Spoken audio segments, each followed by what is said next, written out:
Welcome to the Unconditionally Worthy Podcast. I'm your host, Dr. Adia Gooden, a licensed clinical psychologist who believes deeply that you are worthy unconditionally.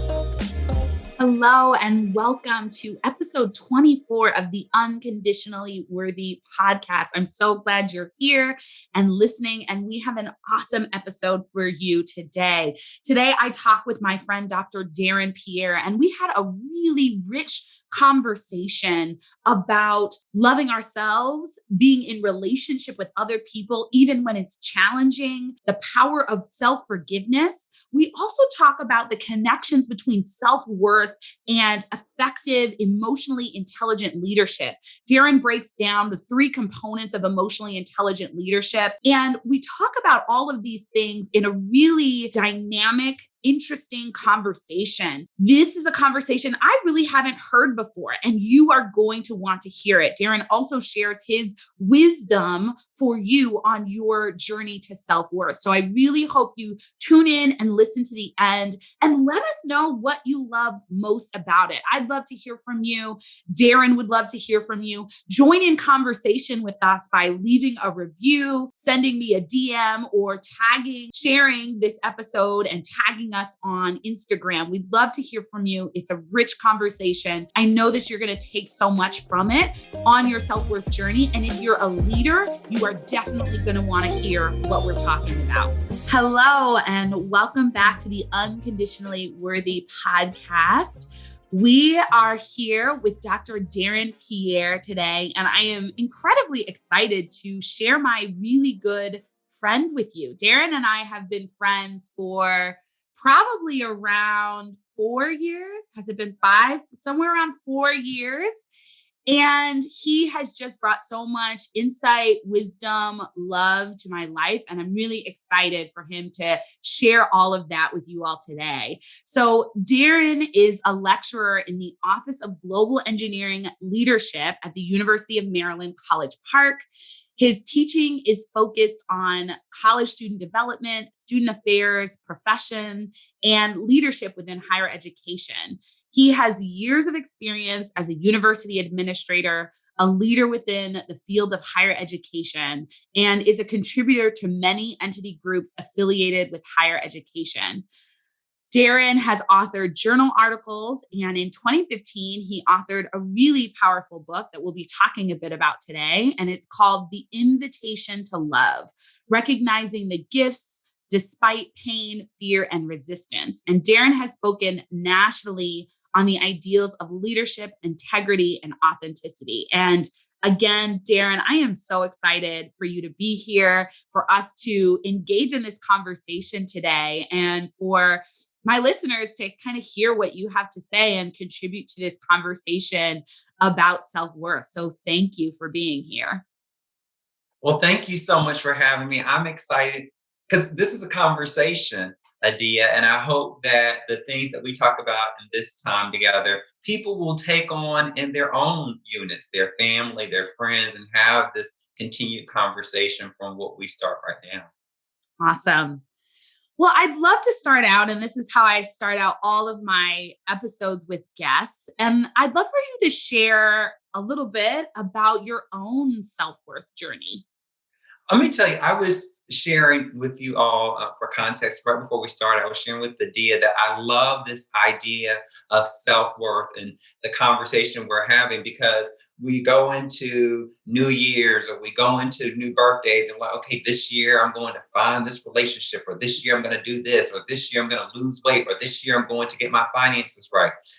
Self-worth, if I'm going to use a metaphor, biblically speaking, self-worth is the genesis of our financial health, our physical health, our emotional health, our relationship health. That's the revelation. And so everything begins with self-worth. I can't talk about boundaries and relationships until I get to the root of self-worth. And for me, my journey is self-worth. And I think this is the journey for many, from my own understandings. It roots in our relationship with our parents. No matter how wonderful your parents were, or no matter how challenging they were, they are still human beings. And human beings are flawed and fabulous at the same time. And so for me, the journey of self-worth started with me getting root to the fact that where I learned my worthiness or Mm. where I had to unlearn the things around worthiness started with my parental unit. Wow, that's so powerful. First of all, thank you for affirming the fact that self-worth is this foundation for everything in our lives. And I just think it's also very powerful that you're linking self-worth to your experiences with your parents. And I think that's true for so many of us. I think, I know that it's true for me, right? Our parents all have limitations, as you're mentioning. And I think as little ones, as kids, we usually interpret that as I'm not getting what I need, or my parent isn't giving me what I need because I am doing something wrong, or I am bad, or I am not good enough, or I am not worthy. And really, it's usually all about our parents, their own stuff. But as kids, we interpret it as being about us. And then we can carry that with us for years, and struggle with that for years. Because our parents, they are the gospel. When you're 4, your parent or guardian, whoever that parental unit figure is for you, they are the gospel of truth. And if they haven't unpacked and understood their power of their language and their words and how they use those towards you, it can have a lasting impact. We talk about all the time when people have wonderful experiences with their parents and say, I learned about my beauty, I learned about my Mm. intelligence, I learned about everything from my parents. Well, in the same way, for some people, they had to unlearn some of the things about who they were around their intelligence, their beauty, and their worth based on those early deposits that their parents invested into them. And so, for those parents out there who are raising little ones, be mindful. You are the first architects of the blueprint of people's spiritual understanding of who they are and their self worth. Yeah. I mean, I think there's such a message there, both for people struggling with their own self-worth to sort of go back and realize that their parents' treatment of them wasn't about them not being a good child or a good human, but was about their parents and their own challenges. And those people who are parents, right? Or people who are becoming parents, knowing that if you ground in your self-worth, you are much more likely to be an effective parent and to pass that sense of worthiness onto your child. Because there are also many a parent who says, you, child, are going to be the reason I feel worthy. So you got to achieve this much and look like this and act like this and go to this school and play this sport. And so if you can be a parent that doesn't need your child to prove you're worthy, what a beautiful space for that parent-child relationship to grow in versus putting all this pressure on the kid to live out your worthiness, which, as a therapist who's worked with a lot of young people, a lot of young adults, it doesn't work. It doesn't work out very well. It puts too much pressure and often causes some tension and disconnect and the child to pull away when they're old enough. And Adia, everything you said, friends who are listening to this, everything you said is the same thing about your partner. If you are looking at your partner to be your incubator of your worth, if you're looking at your partner to fill your void of where you don't feel love, it is going to cause tension, it's going to cause exhaustion. And the same way that it can cause separation with your children when you were looking at them to be your deposits, which should be depositing yourself, I have found in my own experience, I start to repeat those cycles with partners, and that is detrimental to the full celebration of what that relationship can be. So I think that everything that Dr. Gooden just said as it relates to parent-children relationships has strong parallels to the intimate relationships we have as we get older. I mean, that's so true. I've been down that road many, many times. I've talked about it on the podcast. I mean, many relationships where I was riddled with anxiety and all of this stuff. And yeah, it just kind of eroded the relationship, right? There were other things that obviously weren't going to work, but it is just too much pressure. And I think, the media, the movies, the rom-coms have done us a disservice by communicating that the point of partnership is to be completed, right? That you find someone who is to complete you versus you going into a partnership as a whole complete person, not a perfect person, maybe not a perfectly healed person, but a complete person who knows you're worthy, who's on that journey, and then seeks to partner with another whole complete person, that is really the best foundation for a healthy and loving relationship. So yes, we are getting right into it. One of the things that I would love you to talk about is some of the lessons, some of the wisdom that you share or that you gained as you were writing your book, The Invitation to Love. What a powerful title and topic for a book. And so I'd love for you to just share a little bit about that book, about sort of the key lessons that you want people to take from it. The journey of the book started with me doing my PhD. And I think that sometimes challenging experiences of life where you experience challenge and where you are really, there's this acronym that talks about pain. And it says that pain is pay attention inward now. In my PhD experience, and you don't have to go through doctoral education to have these types of exercises, other things will invite them to you. But it was sitting in my own pain. Paying attention inward now is really what was the germination of this book, The Invitation to Love. And one of the key lessons that I got from the book, and I talk about in the book that you referenced a little bit earlier, Adia, is that the ways in which people show up for us oftentimes has very little to do with us. And people activate the ways in which they are being and the ways in which they have been effective in doing it in the past. And the ways in which I saw this in the greatest place of clarity was I had watched the movie The Color Purple. And I had seen that movie 18 times by this point. So this was probably 2012 when I was watching the movie again. And for the 18 times or 17 times previous that I watched The Color Purple, I thought of Mr. as the most evil person ever. Mr., for those of you who not watched the movie The Color Purple, is the antagonist. He is in this relationship with a woman named Celie, and he's very verbally, physically abusive towards her.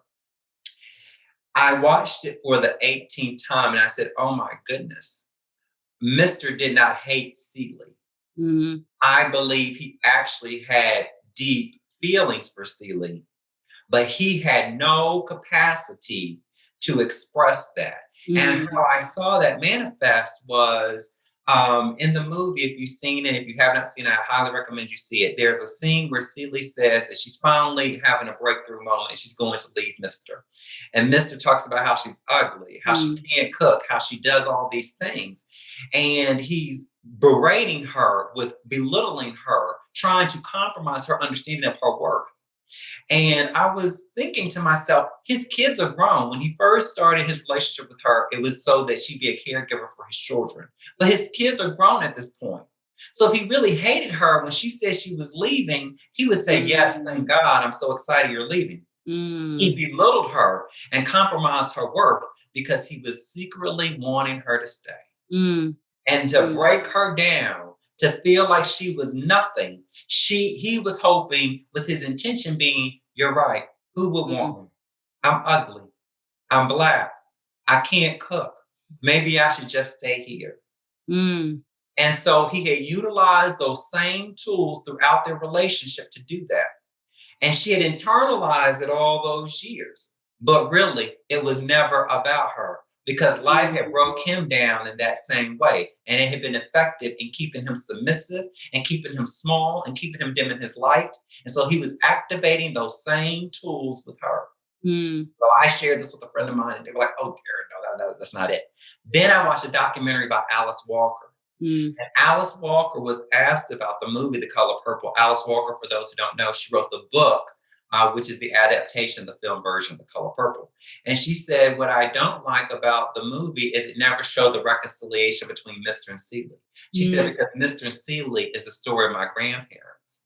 And what I realized is that my grandfather had deep love for my grandmother. What he had was an inability until his later years in life to express it adequately and appropriately.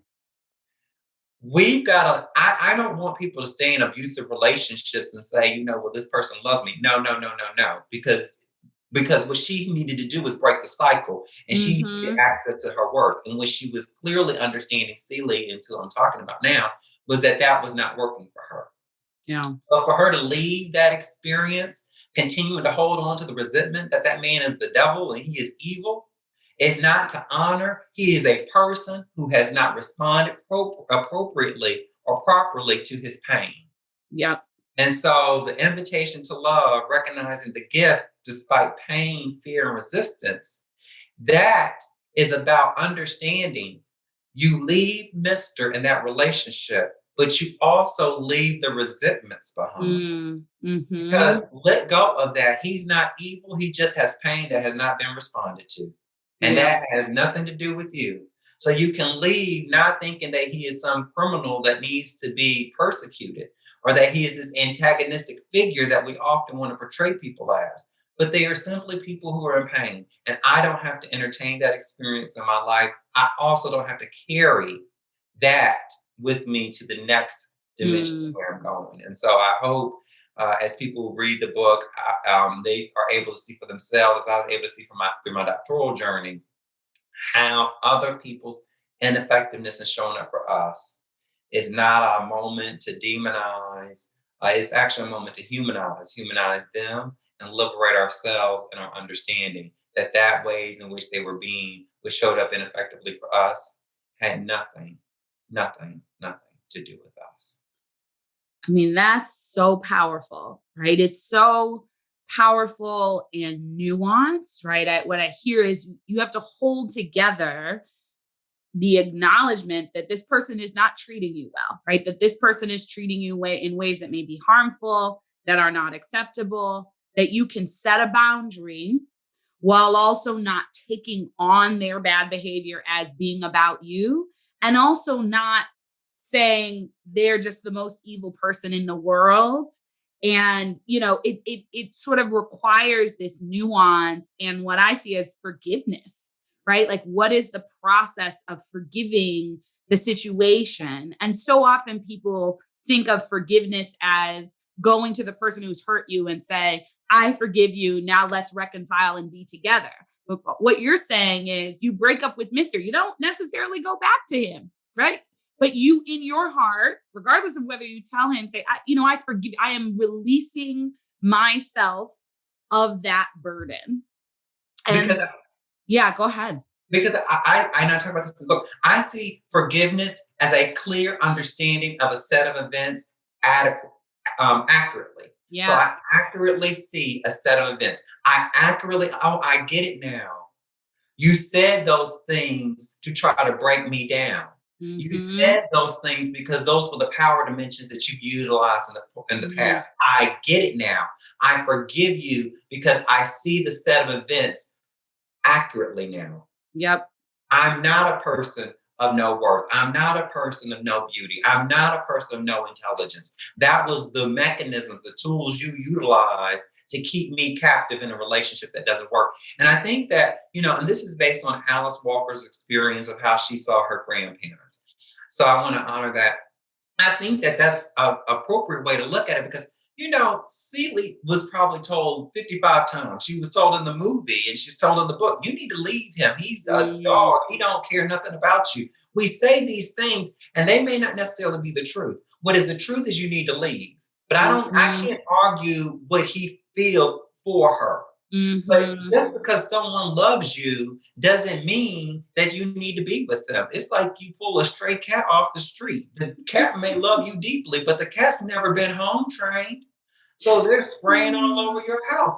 That doesn't mean the cat stays in your house because they love you. They love you deeply. They just were never properly introduced to how to love effectively. Mm-hmm. So people's permission to leave should be based on people's ability to love you effectively, not whether or not their bank account has love in it for you. I'm not going to argue that. Yeah. I'm not going to argue how her grandfather felt about her grandmother.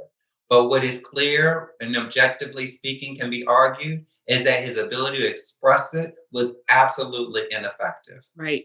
Right. And that's the space I think people need to leave in because if you're trying to let love keep you there, love will keep you in a terrible place. Mm-hmm. But self-worth can get you out. Well, and that's the thing, right? And I think one of the things I help my clients with is, let's say they've had a challenging experience with a parent, right? Part of what we work on is acknowledging and validating their experience, right? That can be a really important first piece, because sometimes, very commonly, people invalidate their own experience, the harm that they experience. And so saying, yeah, that was harmful, that was hurtful, that made me feel this way, that was painful, is important. And then when they're ready, what I try to help them do is contextualize their parents' behavior. So I might ask questions like, well, what do you know about what your mom was going through at the time? Or how did your mom grow up? What was your mom's life experience? And usually what we find is the parent was experiencing some pretty intense stress. The parent experienced trauma in their own life. Their parent experienced trauma. Like, we find these cycles of trauma and trauma reactions and all of this stuff. And when we put it in context, it doesn't mean, well, I'll never set a boundary with my mom because she had this trauma and that's why she's treating me with this way. It means, wow, my mom was in so much pain that she couldn't show up for me in the way that I needed her to show up for me. And sometimes she still can't. So I'm going to acknowledge that, while also acknowledging that the harm she caused was real. And so then I'm going to set a boundary, right? And I think the piece is, people often don't realize that boundaries can actually support connection, right? They can foster the relationship instead of it's a cutoff. I'm never speaking to this person again. And sometimes there are people that it's like, it's just completely toxic and you don't need to speak with them again. But sometimes it's, okay, this is how I'm willing to engage with you, right? Understanding where you're at, understanding where I'm at. This is how we can do that. And all of this is so nuanced, which I think is such a wonderful contribution that you're making, right? Because it is so much easier to say, Mr. is evil, throw him away, cancel him, cut him, right? Or Celie is weak. Why would she stay? Right? Like, it's just easy to do these sort of like cut and dry, black and white sort of way of thinking about it. But the reality of life is that it's nuanced, it's complex, and we need to sort of get used to holding all of these things together, holding a desire to stay and a fear of leaving with a knowing that you need to leave, right? And honoring that and not beating yourself up and saying, well, why do I even want to stay in this relationship? Well, because there's something that you like about it or you enjoy about it. Can you honor that while also honoring your boundaries, honoring your needs? And that's really where like the grounding in self-worth is so powerful. Because sometimes to love is to leave. To love myself is to leave. To love you is to leave.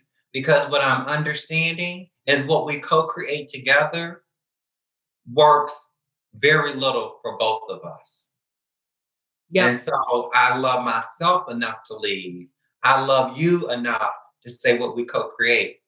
It's not workable. It's not something we can be proud of. Yeah. Yeah. Yeah. And then I think another piece of this often is self-forgiveness, right? I talk a lot about self-forgiveness on the pathway to self-worth, because so often people are carrying with them, why did I stay? Why did I get in that relationship? What was wrong with me, right? The beating yourself up, and this power of, how do you forgive yourself? How do you forgive them? Because that is what brings you peace, right? Holding resentment against yourself or other people, it's toxic. It's exhausting. It doesn't fix anything. All it does is keep you stuck to that pain. And so the peace comes from the forgiveness, from the acknowledgement. And that really helps you to remind yourself, like, no, I was worthy of being treated better. And I'm sorry I didn't honor my own boundaries, but I didn't know how at the point. So I forgive my younger self, and I know I'll do different in the future. Because I think two things that occur for me as you were sharing that idea is peace is a process. Peace is a process. I love that. I don't want you to leave this podcast and be like, ooh, okay, I got peace now. Peace is a process. It's a process. I see it as that. And the second is, not only do you need boundaries, with your loving relationships with an intimate partner, but you might need boundaries with your kids. I share my book about my nephew, Micah. I love my nephew, Micah. Love, love, love Micah. So Micah hears us know that I love him deeply. When he was 3, though, he would work my nerves. And there was one time where he had worked it to the last core. And I remember how words had been used violently against me as a child. And it was from a Mm, place of anger, and people were utilizing the tools that they knew best at the time. But I also, at my age now, know the responsibility I have with my words. And so there was a mhm, time when Micah was 3. I was having an internal dialogue about Micah that was less than loving. And I had to mhm, set a boundary. The boundary was I needed space.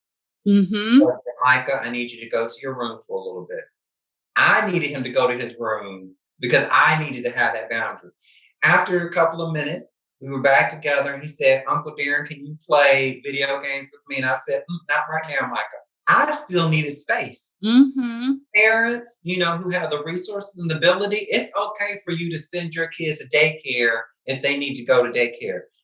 If it's just like me with my nephew, it's okay for you to go to another room and say, I'm not able to have this conversation with you right now, even when they're 3 and they've gotten into trouble. It's okay for you to take 10 minutes, collect Mhm. yourself, and then come back to that place because you don't want to, words that are deposited can never be taken out. Yep.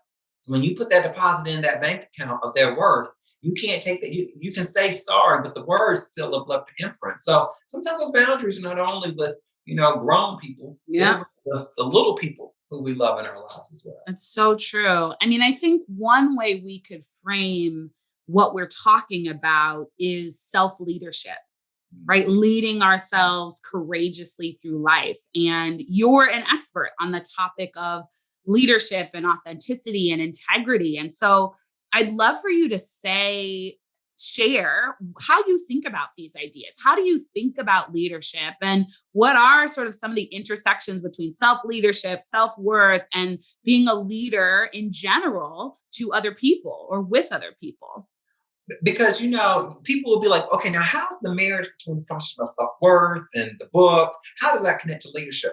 Well, the history of leadership, when we look at the early 1900s, was the great man theory, trait-based leadership that kept a lot of people, kept brown people, kept women, kept Mm, people with intersectional identities outside the conversations of leadership. Over time, we've seen that change, and we've seen other leadership theories come into play. We saw that during the civil rights movement and some of the theories around leadership, transformational leadership during that time. Now we're living in an era where we are having more conversations around authentic leadership, around spirituality and leadership, and around emotional intelligent leadership. And I'm going to take a moment and focus on that last one, emotional intelligent leadership. Emotional intelligent leadership is really a three-pronged approach. And there's a book that utilizes a Wi-Fi symbol. There's like a mm, 3 bars for a Wi-Fi. You got full signal when you have 3 bars. That's emotional intelligence. The first bar is conscious of self. How am I self-aware of who I am and how I show up in spaces? The other is conscious of others. How am I aware of other people's circumstances, where they're coming from and where they're at? And the third, which gets us the full connection, is conscious of context. What is the context in which mm, we're having these conversations? And so when I think about these conversations around self-worth and how do they connect to leadership, it all comes together in emotional intelligent leadership because we need mhm, to practice emotional intelligence when we're at home with our partner and they've gotten on our last nerve because I had just come off of a day at work that was not good. So I need to be conscious of myself. And when I come home, I might need to tell my partner, hey, I just want to let you know, I am really on nerve 1. I had 100 nerves when I left here this morning. 99 of those left with my supervisor. So with the 1 nerve I got left, I want to let you know that that's where I'm at so that you don't hit it. mhm. When Don't nerves be on the last nerve. don't be on the last, because that's when the concert happens. And you don't want to stay on the concert. But that's being conscious of myself. Mhm. And that's Yep. being conscious of others. I don't want my partner to feel the wrath to me inappropriately, and conscious of the context. The Mhm. context of our relationship is not that of my supervisor. And there are some people, going back to our earlier conversation, there are some people right now who are arguing with their husband, with their wife, with their partner, which is the argument they should be having with their mother, their father, or Mm, their guardian. yep, If you're unconscious, if you're not conscious of yourself, if you're not conscious of others, and yep. you're not conscious of your context in which you're having your conversations, You're going to have no connectivity, utilizing that metaphorical Wi-Fi symbol. And leadership is all about relationships. And so I hope that your audience is able to take from that one example of one leadership area, emotional intelligent leadership, and see how it directly and intricately connects to this conversation around self-worth, this conversation that we're having around, understanding forgiveness and all these various components that are complements to that conversation on self-worth.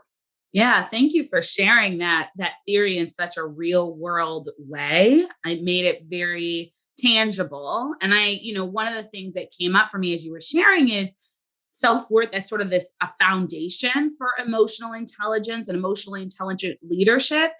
And, thinking about when we know we're worthy, it frees us up to be aware of so many other things. The irony is that when we don't feel worthy, when we're hustling for our worth, when we're striving to prove our worth, when we've got to get it right, when we're reading for signals that somebody may not think we're worthy or good enough, we're really focused on ourselves, right?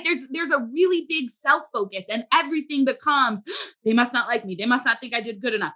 Must not, right? And it's very hard to be emotionally intelligent in that context. I'm not saying that people cannot, but it's sort of a block. It makes it more difficult. But if you're grounded in your worthiness, if you know I'm worthy, then you can be aware of your thoughts, feelings, emotions without judgment, without self-criticism, without what's wrong with me that I feel this way. But okay, this is a harder day, or my mood is off, or I'm tired, or whatever. And that's just where I am. So I can acknowledge it. And then sort of, as you were saying, I can tell my partner, or I can tell someone and see how it impacts in relationships. And then I also have the awareness of it's not all about me and what people think of me. So I can, they look like they may be having a hard day or a challenging time or whatever. And then what is our context, right? So I think of self-worth as just providing us this grounding. So what would be a metaphor I could use? So if somebody's building a house, right?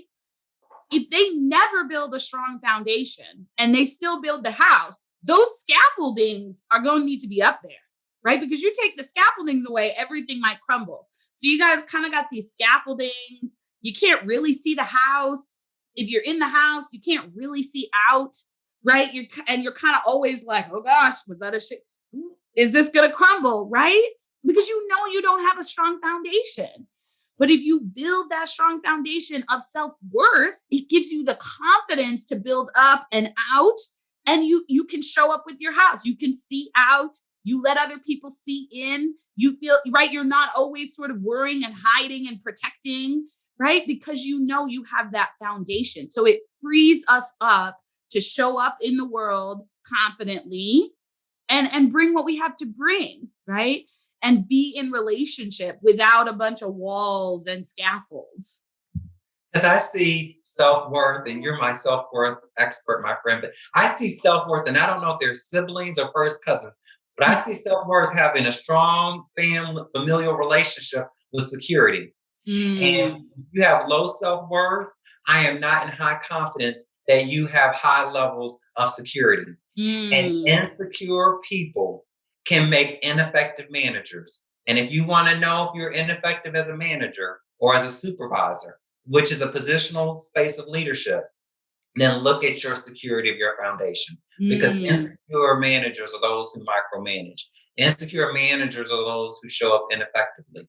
And it's directly tied, again, I don't know if they're cousins or if they're siblings, but I think insecurity is directly tied to self-worth. Because if I'm fully secure in my self-worth, I'm fully grounded in who I am, I honor my fabulousness and I honor my flaws. And I can sit with the team I'm leading and say, hey, I don't know this. Or can you tell me a little bit more about this? Or I'm feeling nervous about XYZ. And you can really be in that space of vulnerability of allowing yourself to be seen. Because you know that allowing yourself to be seen and you're fabulous and your flawlessness does not have any dictation of your worth. You're worthy whether you understand this or whether you don't. You are worthy whether you are able to move this forward or you're not. And you're able to come to people in that honesty without having to utilize this facade of always having it all together. I think that's so powerful, right? I think most of us have had the experience of a micromanaging boss, and it is, for me, is terrible. Terrible. Like it's so funny. I've been seeing all these memes because I'm a Gemini, and seeing all these memes about how Geminis don't like being told what to do. And I'm like, yep. So micromanager and me is like, it's not going to work. Right. But I think what happens is if people don't trust themselves, right, they're insecure, then they don't trust other people, then they're anxious, then they're micromanaging.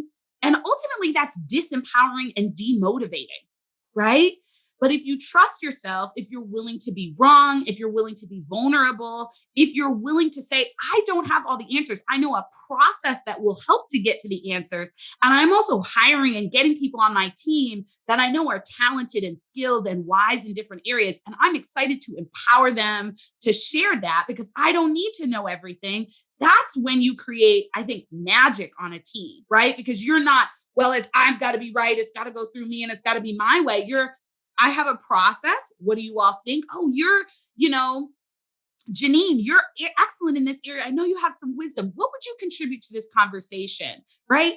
Jericho, what would you say? Right? Like whatever it is. And that's when you get this powerful team and you help other people to see that they belong, right? That challenges imposter syndrome, which is another thing that's connected to self-worth, right? But if you empower people to contribute, you're going to challenge the idea that somebody is an imposter because you're highlighting their contribution. So I think that it's such a powerful reminder for those people who want to be leaders that grounding yourself in your self-worth isn't selfish. It actually is going to help you to lead other people and to model what it looks like to be emotionally intelligent, to acknowledge vulnerabilities and that they're not weakness, to empower your team. Absolutely. I couldn't agree more. Yeah. Well, as we sort of wrap up and wind down our conversation, which I just think has been so rich, I'd love for you to share if you have any thoughts or suggestions for people as they're going along their self-worth journeys. Yeah, I'm going to give two. One is I think that journaling and finding your, I'm a big believer in meditation, but I believe meditation takes many forms. And one of the definitions that I heard of meditation that's really stuck with me is meditation is the rehearsal of words that you find to be true. So some people may find that through a religious text. Some people may find that through a good book. I found that reading The Color Purple. They can be a whole host of places. But find yourself and situate yourself a couple minutes every day in words you believe to be true. And journal that for yourself where you're making meaning of either the experiences of another or some type of text that gives greater insight and clarity. The second is, and this is kind of a tangible thing, is it's a paradigm shift I think that I try to utilize in my own life that kind of continues on the self-worth journey, is when I apologize to others. What is the apology I'm giving to myself? When people apologize to me and they're doing it from a place of sincerity, inviting them to consider what's the apology they're giving themselves. So let's go back to the Micah story. If I would have had a moment where I lashed out at Micah, like, I don't know why you did it. And I go and I apologize to Micah later. The apology I need to give to myself is talking to a therapist about how do I manage my voice and my words differently. Or if my partner is coming to me in a way that is ineffective, where is my partner going to have a conversation somewhere else to attend to that not happening again? But because our apology that we continue to offer over and over again becomes mute at some point. The apology we offer others becomes mute at some point. We continue to repeat the same thing. I'm so sorry for being late. I'm so sorry for being late. Well, by the 15th time of being late, you're just a late person. Are you talking about me, Darren? You're just a late person with no integrity. So what I need to tell myself is I need to give myself more time. Or I need to tell people, listen, I try to get there at 11:30. But 11:45 might be my ministry. That's what, it's setting anew. It's recalibrating. So that's one way I think your audience Two ways rather, I think your audience can continue the self-work journey is to journal, utilizing words that they see to be truth and continue to sit with those regularly on a daily basis. And the second is really do a paradigm shift of how they consider apologies, not only the apologies they receive from other people, but more importantly, the apology they offer to others. Yeah, I mean, both of those things are so powerful. I think starting your day with some sort of intention, right? And I think meditation is a powerful way to do that. That's something I do every morning, right? There's an onslaught of things, news, social media, comparing, and it's so easy to start your day just in a space of reacting. But if you take a few minutes to journal, to meditate, to read or listen to something, you're sort of setting out what am I going to focus on or ground myself in some truth today, no matter what is coming at me. So I think that's incredibly powerful. And then go ahead. I would just add one more thing and that might be you might wake up in the morning and go for a walk and put on Mary J. Blige Just Fine. I'm good. I'm great. I am an amazing person. That might be that's still rehearsal of words of truth.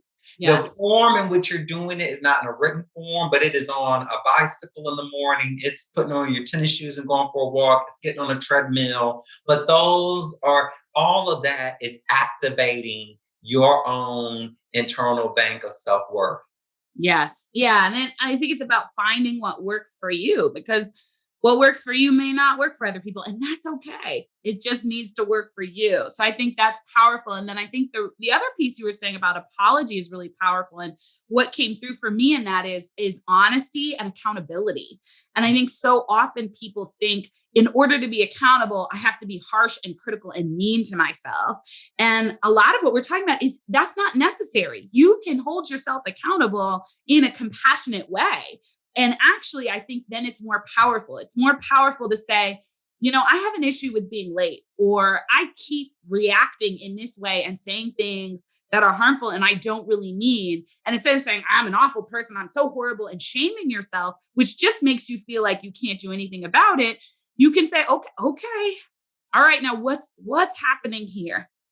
What do I need to process? What do I need to think through? Who do I need to talk to understand what's coming up in me that I'm having this type of reaction that's not aligned with my values?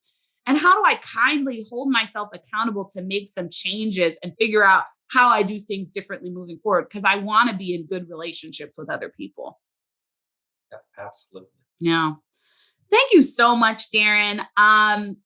Your wisdom is so rich, and I'm so grateful that I have you in my life and that we have the opportunity to share this with so many people. I know people are going to want to find you. So please tell people where they can connect with you online, where they can buy your book, all of that good stuff. Well, ditto, Dr. Adia Gooden. Ditto. Thank you so much for having me on your podcast. It's such an honor to be with you and to be with your audience. And thank you all for taking time out of your busy day to listen to our insights. And I would love to connect with you. So the ways in which you can connect, if you want to learn more about the book, you can go visit my website, which is theinvitationtolove.com. You can also find the book at your major online retailers, Barnes & Noble, Amazon, different things like that. You can also, if this conversation connected with you and you want to have continued conversation, feel free to reach out to me at Darren, so it's DARREN, at theinvitationtolove.com. Because I hope that, as I mentioned before, I think about peace as a process. This journey of self-worth is a process. And so one book, one podcast is not going to get you there, but hopefully they give you the invitation, no pun intended, to continue on that journey and to continue to recommit yourself to that journey of unconditional self-worth. Wonderful. Thank you so much for sharing your time, your energy, your wisdom, your love with us, Darren. I so appreciate you. My pleasure.